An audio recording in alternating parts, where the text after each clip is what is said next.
Hello, my friends. Thank you for coming to play with the ideas that I present on this channel. My name is Gretchen Vogel. I've been a mystic, a medium, and I'm an author.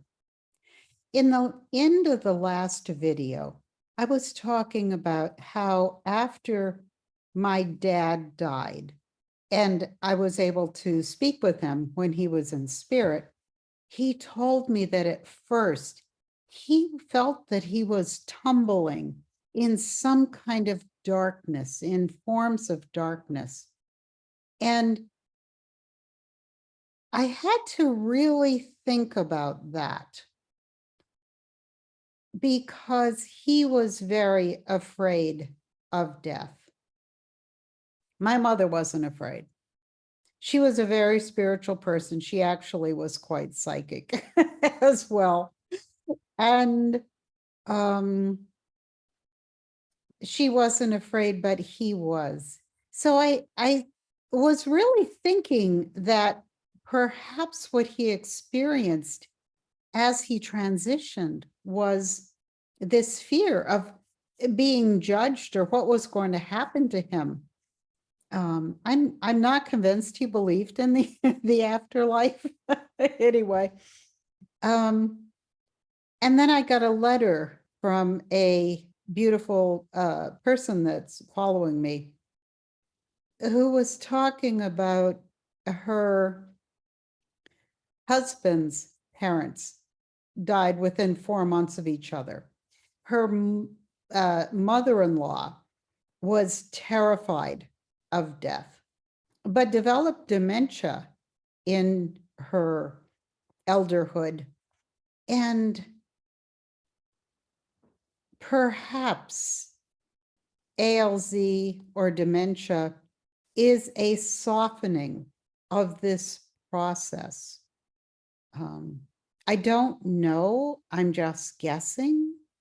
I'd like to hear your thoughts on this because it is incredibly sad for us here when our loved ones are somewhere else in their mind. Well, guess what? I'm often somewhere else in my mind, but I can come back anytime after I do my meditations.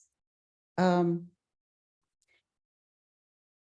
wrote a book, Choices in the Afterlife, and I've done a audio update of that work, an audio book, and it's available on my website, howspiritworks.com.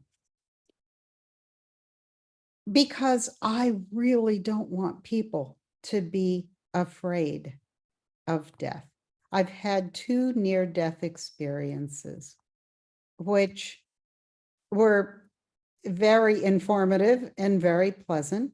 I know I survive after, without my physical body. I know my consciousness, my individuated consciousness will survive. And eventually I will leave the story of Gretchen in this lifetime as a story and move on to other stories, to other creations. Once my angel said to me that I was as dead as I was ever going to get. And I didn't think that was terribly flattering at the time, but I understand what they mean. Because in my mental vehicle, I can straddle the worlds, and we all do this in dream state. We're all so much more intuitive than we think we are, which doesn't mean that people who pursue this are any better than anybody else. It just means that we know what it feels like to be in spirit. And so we're not afraid because of that. And my book is to help others not be afraid, to illustrate the choices that we can make when we move on from this level of experience into other levels of experience. And for me, it's not a matter of belief. My guides, angels, higher self, all of that book was downloaded in meditation.